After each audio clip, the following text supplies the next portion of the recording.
안녕하세요. 사건사고와 보험 이야기를 다루는 채널 사건사고TV 김준입니다. 이번 영상에서는 십자인대 파열, 숨어있는 보험금에 대해서 한번 알아보겠습니다. 자, 십자인대가 뭡니까?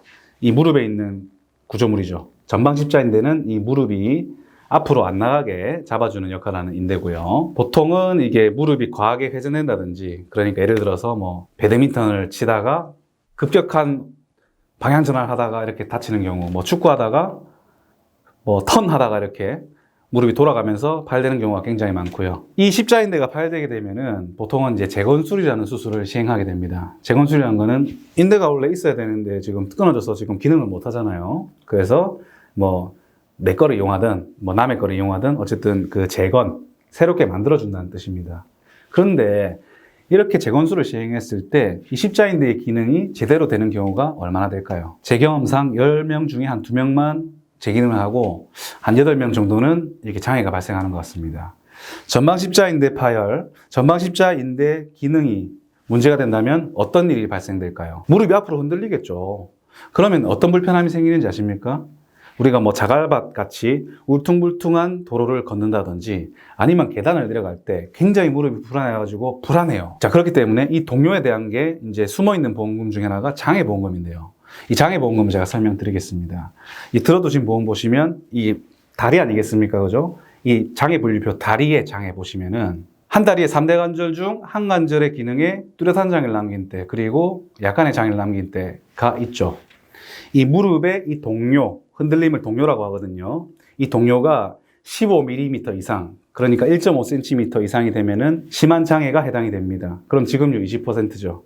예를 들어서 내가 운동하다가 전방 십자인대 파열돼가지고 수술을 했는데 6개월 지나서 밀어보니까 15mm 이상의 동요가 나왔다. 그런데 내가 들어둔 보험이 후유장애 보험금이 한 5억이 된다. 그럼 20%인 1억을 후유장애 보험금으로 받을 수 있다는 얘기입니다. 자, 이렇게 무릎의 동요 정도별로 이렇게 심한 장애, 뚜렷한 장애, 약간의 장애 해서 지급률 20, 15 이렇게 규정되어 있습니다. 그래서 만약에 본인이 6개월 지나가지고 스트레스 검사, 동요 검사를 해봤어요. 근데 예를 들어서 7mm의 전방 동요가 나왔다. 이랬을 때는 가입금액의 5%를 청구해서 받을 수 있다는 얘기죠. 근데 이 보험금에 대해서 모르시는 분들은 아예 모르고 넘어가십니다. 왜 그런지 아십니까? 보험사에서 설명을 안 해줘요. 설명을 해줘야 알아서 내가 진행을 해볼 거 아닙니까? 그리고 어려운 게 또 한 가지 있습니다. 이 십자인대 파열 동요 검사는요, 어떤 장비를 이용하느냐에 따라 가지고 결과값이 달라져요. 그래서 어떤 장비로 했을 때는 장애가 안 될 수도 있고 어떤 장비로 했을 때는 장애가 나올 수도 있어요. 그래서 어떤 병원에 어떤 장비가 있는지 알고 가셔가지고 검사를 하셔야 추후에 불이익을 피할 수가 있겠습니다.